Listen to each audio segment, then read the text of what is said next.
आज वो उनसे चप्पल नहीं पहना जाता, आज वो चप्पल नहीं पहन पा रहे थे, आज वो दौड़ नहीं पा रहे थे, आज वो चल नहीं पा रहे थे, गिरते पड़ते भागते सिर्फ एक चीज दिखाई दे रही थी, वो गेट। उस गेट पे जाते हैं और खट खट खट खट खट खट खट खट खट खट खट खट गेट को खटखटाते हैं और अंदर से सिर्फ एक आवाज आ रही थी, यार पापा मैंने कर डाला, यार पापा कर डाला मैंने। डेली सुबह सो के उठना और इस वेबसाइट को जरूर एक बार चेक करना, और आप जब इसको अभी मैं ओपन करूंगा तो आपके अंदर एक डर पैदा होने वाला है। पिताजी प्रोफेसर थे, माताजी हाउसवाइफ थी और उनके 2 बच्चे थे और वो ग्रेजुएशन के लास्ट ईयर में प्रिपरेशन कर रहे थे। एक दिन प्रोफेसर जी चाय की दुकान पे बैठे होते हैं, चाय की टपरी रोड पे जो बनती है वैसे बैठे थे, और जो चाचा चाय बना रहे थे वो भी उनके साथ में थे। वहां से गाड़ी निकलती है, उस गाड़ी पे पीछे एक लड़की बैठी हुई होती है और आगे एक लड़का गाड़ी चला रहा होता है। जब प्रोफेसर जी चाय पी रहे होते तभी चाचा कॉल करते हैं कि प्रोफेसर जी शायद आपका बच्चा जा रहा है। बोले हाँ मेरा ही बच्चा है। बोले शायद आपका बच्चा बड़ा हो गया। तो मुस्कुराते हुए उन्होंने इस चीज को टाल दिया, बोले क्या ही कर सकते हैं बच्चे, यहाँ तक तो ठीक था बेटा। लेकिन थोड़ी देर बाद फिर वहां से गाड़ी निकलती है और पीछे एज इट इज कंडीशन थी, आगे एक लड़का गाड़ी चला रहा था और पीछे एक बच्ची बैठी हुई थी। चाचा फिर देखते हैं और चाचा मुस्कुराते हुए बोलते हैं कि प्रोफेसर जी शायद आपकी बच्ची जा रही है। बोले हाँ मेरी ही बच्ची है। बोले शायद आपकी बच्ची बड़ी हो गई। इतना सुनने के बाद प्रोफेसर जी को गुस्सा आता है, चप्पल पहनते हैं और चप्पल पहन के गाड़ी लेते हैं, घर पहुंचते हैं और बिना सोचे समझे अपनी बेटी को 1 लाख बात सुनाने लगते हैं। वो अपने आप को एक रूम में बंद कर लेती है और बंद करके पूरी रात रोती रहती है, खाना नहीं खाती। लेकिन जब दूसरी सुबह होती है तो कहते हैं माँ तो माँ ही होती है, सबसे पहले उसके लिए ब्रेकफास्ट तैयार करती है और माँ उसके पास पहुंचती है, उसको खिलाने लगती है। तभी वो गले लगा के बहुत तेजी से रोने लगती है और बोलती है कि मम्मी क्या पापा को मुझ पर इतना विश्वास नहीं था? जो मुझे छोड़ने के लिए आ रहा था वो मेरा जूनियर था, वो मुझे अपनी बहन बोलता है, मेरे पैर में देखो मम्मी चोट लगी हुई है, मुझे बहुत ब्लड आ रहा था इसलिए मैं पैदल नहीं चल पा रहा था। वो देख के फिर रोने लगती है और उसकी माँ उसके नीचे चली जाती है। तीसरी सुबह होती है और नीचे से एक आवाज आती है बेटा कि उसका छोटा वाला जो भाई है वो यूपीएससी की तैयारी करने के लिए दिल्ली जा रहा है। तब उसके दिमाग में एक चीज बैठ जाती है कि अगर मुझे यूपीएससी की तैयारी करने से मुझे मेरी रिस्पेक्ट वापस हो जाएगी तो आज से सिर्फ और सिर्फ मैं यूपीएससी की ही तैयारी करूंगी। वो दिल्ली पहुंच जाता है, Mukherjee Nagar well settle coaching में 3 लाख रुपए देके एडमिशन लेता है। उसको लाइब्रेरी मिलती है, बुक्स मिलती है, मेंटोर मिलते हैं, सभी उसकी लाइफ में एक स्तंभ बन के खड़े हो जाते हैं और वो तैयारी करना शुरू कर देता है। लेकिन ये लैपटॉप उठाती है और लैपटॉप उठाने के बाद पिछले 5-7 सालों का सिलेबस देखती है, इंटरव्यूज देखती है। इंटरव्यूज देखने के बाद कुछ पैसे लेती है और जाके गेट पे जो चाचा होते हैं उनको कुछ पैसा देती है, बोलती है कि चाचा ये किताब है लेके आ जाइएगा बट किसी को बताइएगा नहीं।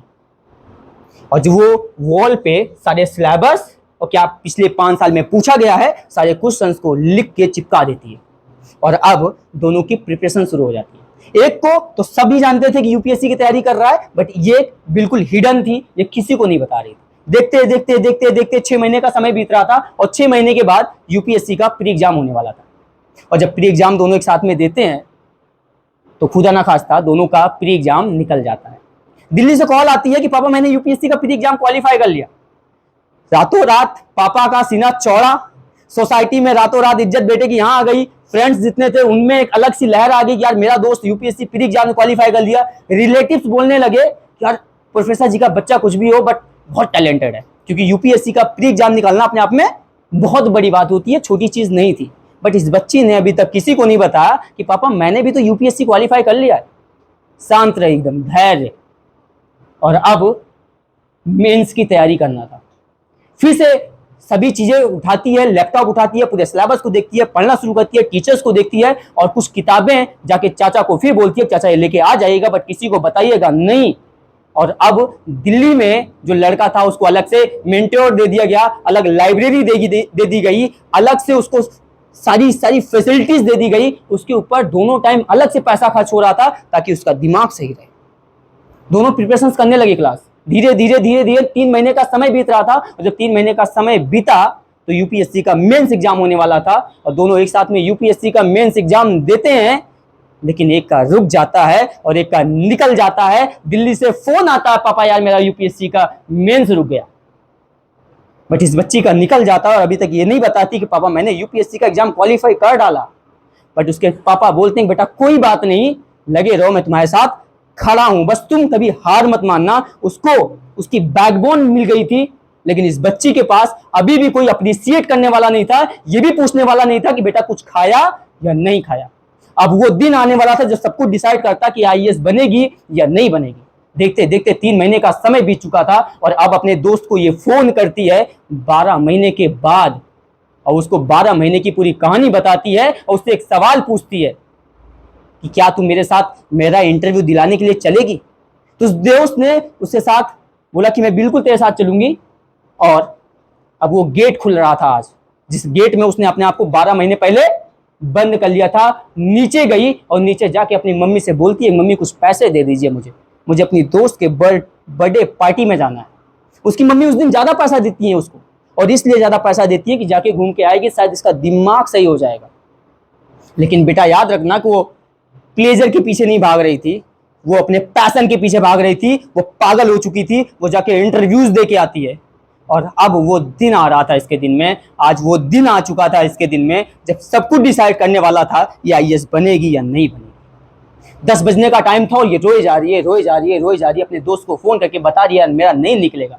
बोली बेटा तेरा निकलेगा, प्लीज कभी भी अपने आप को डिमोटिवेट मत करना। वो दोस्त उसके साथ बैकबोन बन के खड़ी रही और वो अपना नंबर देती है, बोलती है तू चेक कर ले।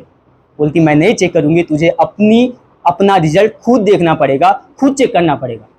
10 बज चुका था, रिजल्ट आउट हो चुका था और अब ये रोते रोते वो नंबर डाल के उस पर इंटर मारती है। और जब इंटर मारती है तो देखते देखते 45 नंबर तक उसका नंबर नहीं आता। फिर चिल्लाने लगती है, रोने लगती है, परेशान हो जाती है, उसको लगता है मेरा नहीं निकलेगा।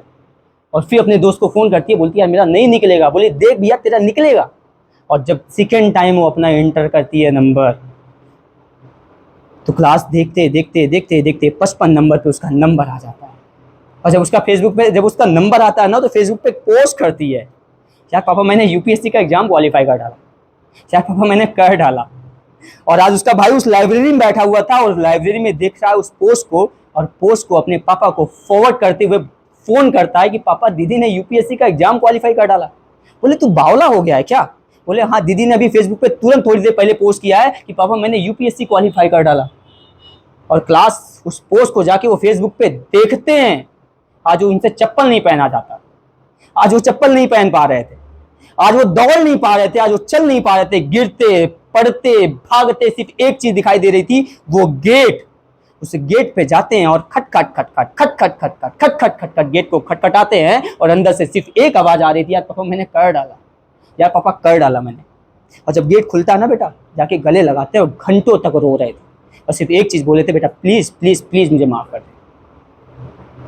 पूरी मीडिया खड़ी हो गई थी, आज के पूरी सोसाइटी आगे खड़ी हो गई थी, पूरे समाज के लोग माला लेके खड़े हुए थे। 12 महीने के अंदर सिर्फ उसने पूरे देश में अपनी अलग पहचान बना के खड़ी कर दी थी। यहां तक तो आपको शायद मजा आया होगा, बहुत आया ना। बट एक सवाल बनता है यहां से आपसे कि उस बच्चे के पास ऐसी कौन सी पावर थी, ऐसी कौन सी चीज उसके अंदर अचानक इनबिल्ड हो गई, उसके बॉडी के अंदर, उसके ब्रेन के अंदर। उसने 1 साल तक अपने आप को एक रूम में बंद कर दिया और बिना किसी मेंटोर के, बिना किसी टीचर्स के, बिना किसी बुक के उसने अपने आप को 1 ही साल में आईएएस बना के खड़ा कर दिया। कोई बताएगा इसमें से? मैं बताऊं क्या था उसके पास में? क्या था? क्या?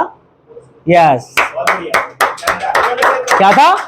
इमोशन। कहते हैं जब इंसान इमोशनल होता है ना क्लास, तो वह गिरा हुआ इंसान जिंदगी में बहुत कुछ कर जाता है, क्योंकि उसके पास में एक इमोशन होता है। आप सबके पास में कोई ना कोई इमोशन है, क्योंकि आप बहुत छोटे हो अभी। 15, 16, 17, 18, 19, 20 ये एक ऐसी एज होती है जिस एज में प्लेजर भी होता है और इमोशंस भी होता है। दोनों में डिसाइड करना होता है कि आपको कहां जाना है, और यहीं पे सबसे ज्यादा फ्लक्चुएशन होता है। आप डिसाइड नहीं कर पाते, लेकिन एक एज ऐसी आएगी जहां पे आपको अपने इमोशंस के प्रति कंप्लीटली समर्पित हो जाना पड़ता है। उस दिन आपके पास में वक्त नहीं होता। और आज आपका भाई सिर्फ इसीलिए यहाँ पे खड़ा है कि मेरे पास में वक्त नहीं है।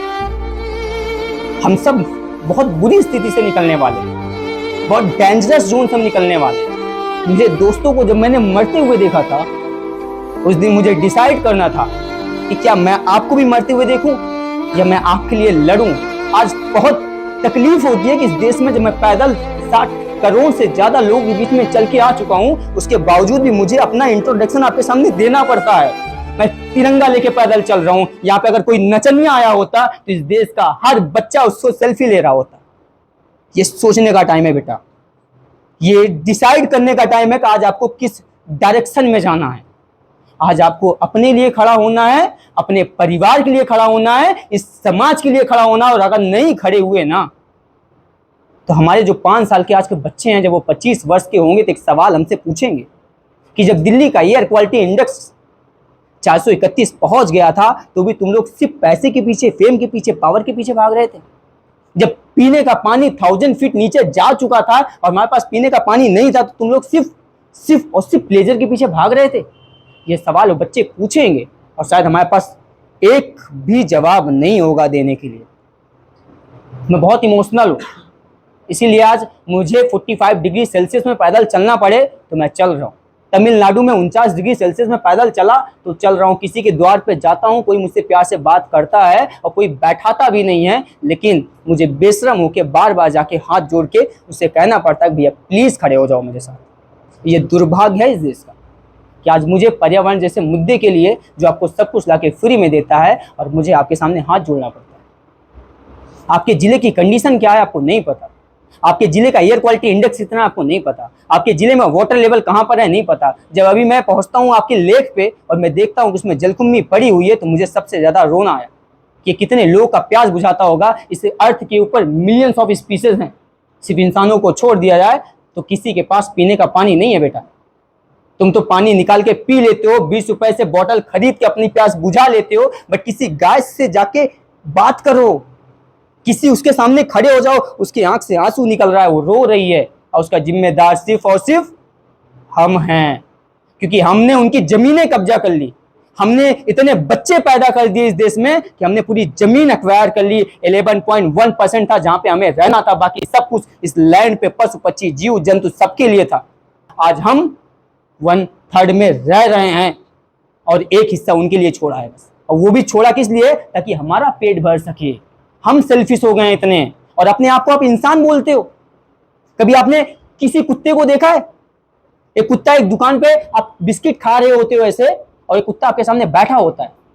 वो लास्ट होप होती है कि जो उसका टुकड़ा है ना, लास्ट टुकड़ा, शायद उसके ऊपर आज फेंक दोगे, लेकिन इतना बेशरम हो गया है इंसान कि वो लास्ट टुकड़ा भी खा लेता है। और यही इंसान कहता है, ह्यूमैनिटी की बात करता है, यही इंसान रियलिटी ऑफ ह्यूमैनिटी की बात करता है, इंसानियत की बात करता है। क्या ये इंसान है? या इंसान के रूप में पैदा हुए जानवर हैं ये लोग? मानसिक रूप से विकलांग लोग पैदा हुए हैं इस देश में। क्या आप ऐसा बनना चाहोगे? क्या आप मेरे साथ खड़े होगे? क्या इस जिले को एक नई दिशा दोगे? क्या कभी एक बच्चे को फ्री में पढ़ाओगे? क्या एक पेड़ लगा के उसको अपने दोस्त की तरह प्यार करोगे? क्या उसको बड़ा करने से उससे बात करना शुरू करोगे? करना शुरू करो।